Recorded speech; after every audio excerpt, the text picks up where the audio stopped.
নওশাদ সিদ্দিকী বলেছিল যে এখানেই চমক হবে একটি, সেই চমকটা কি আব্বাস সিদ্দিকী ভাইজান এসে এইটাই কি বড় চমক? দেখুন, বিষয়টা হচ্ছে যে আমরা কথা দিয়ে কথা রাখার লোক, আমরা কথা রেখেছি। গত বছর পুলিশ কোর্ট আমাদেরকে আসতে দেয়নি এবং রাজ্যের পুলিশ আমাদেরকে অসহযোগিতা করেছিল। সেদিনকে আমার দলের চেয়ারম্যান, আমার দলের বিধায়ক, তিনি কথা দিয়েছিলেন যে আমরা দুই ভাই একসাথে ব্রিগেডে দেখা হবে।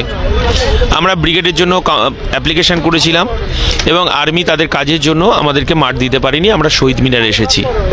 আমরা যে কথা দিয়ে কথা রাখি, আজকে তার প্রমাণ আমরা বাংলার মানুষের কাছে, ভারতবর্ষের মানুষের কাছে আরেকবার প্রমাণ করে দিলাম যে আমাদের বটবৃক্ষ বটগাছ হচ্ছে আব্বাস সিদ্দিকী এবং তার ছত্রছায়ায় আমরা সংবিধানের অধিকার, গরিব মানুষের অধিকার, সংখ্যালঘু মুসলমানদের অধিকার, মতুয়া সমাজের অধিকার, নমশূদ্রের অধিকার, আদিবাসী দলিতের অধিকার, সেই অধিকার রক্ষার লড়াইয়ে সংবিধানকে সামনে রেখে আমাদের এই লড়াই 2026-এর এই রাজ্যের শাসক তৃণমূল এবং বিজেপিকে পরাস্ত করার জন্য আজকে আমরা এখানে উপস্থিত হয়েছি এবং আমরা কথা দিয়ে কথা রেখেছি।